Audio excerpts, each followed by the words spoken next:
முல்லை பெரியாற்றில் புதிய அணை கட்டும் கேரள அரசின் நடவடிக்கைக்கு தமிழ்நாட்டு அரசியல் கட்சித் தலைவர்கள் கண்டனம் தெரிவித்துள்ளனர். தமிழ்நாட்டு அரசின் அடுத்த கட்ட நடவடிக்கை குறித்து தலைமை செயலாளர் சிவதாஸ் மீனா நீர்வளத்துறை செயலாளர் சந்தீப் சக்சேனாவுடன் ஆலோசனை மேற்கொண்டார்.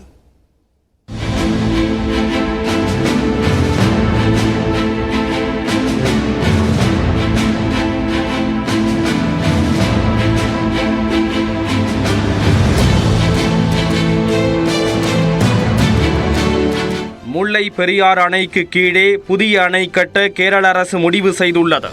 இந்த புதிய அணையை வண்டி பெரியாறிலிருந்து 8 கிலோமீட்டர் தூரத்தில் அமைக்க அம்மாநில அரசு திட்டமிட்டுள்ளது.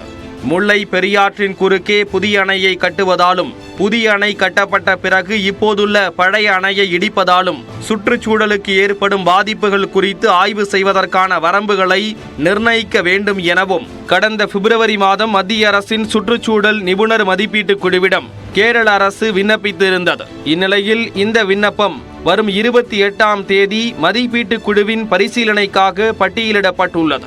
கேரள அரசின் இந்த நடவடிக்கை தமிழ்நாட்டு விவசாயிகள் மற்றும் பொதுமக்களிடையே பெரும் அதிர்ச்சியை ஏற்படுத்தி இருக்கிறது.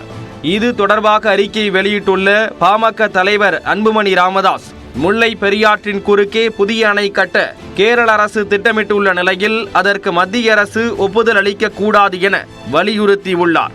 மத்திய அரசு வல்லுநர் குழுவை கேரளாவுக்கு அனுப்பி வைத்தது 2014ஆம் ஆண்டு உச்சநீதிமன்ற தீர்ப்பை அவமதிக்கும் செயல் என்றும், இதேபோல் முல்லை பெரியார் அணையின் உறுதித்தன்மை உச்சநீதிமன்றம் அமைத்த வல்லுநர் குழுவால் உறுதி செய்யப்பட்ட பிறகு கேரள அரசு இத்தகைய முயற்சிகளில் ஈடுபடுவதை உடனடியாக நிறுத்திக் கொள்ள வேண்டும் என்று தமிழ்நாடு காங்கிரஸ் கமிட்டி தலைவர் செல்வ பெருந்தகை வலியுறுத்தியுள்ளார். அதையும் மீறி தமிழ்நாட்டு விவசாயிகளை பாதிக்கும் செயல்களில் கேரள அரசு ஈடுபடுமேயானால் உடனடியாக அதனை தடுத்து நிறுத்த தமிழ்நாடு அரசு உச்சநீதிமன்றத்தை நாட வேண்டும் என அவர் கேட்டுக்கொண்டுள்ளார். கேரள அரசின் அணை கட்டும் நடவடிக்கை மீண்டும் பூதாகரமாக மாறியுள்ள நிலையில் தலைமைச் செயலாளர் சிவதாஸ் மீனா சென்னை தலைமைச் செயலகத்தில் அவசர ஆலோசனை மேற்கொண்டார்.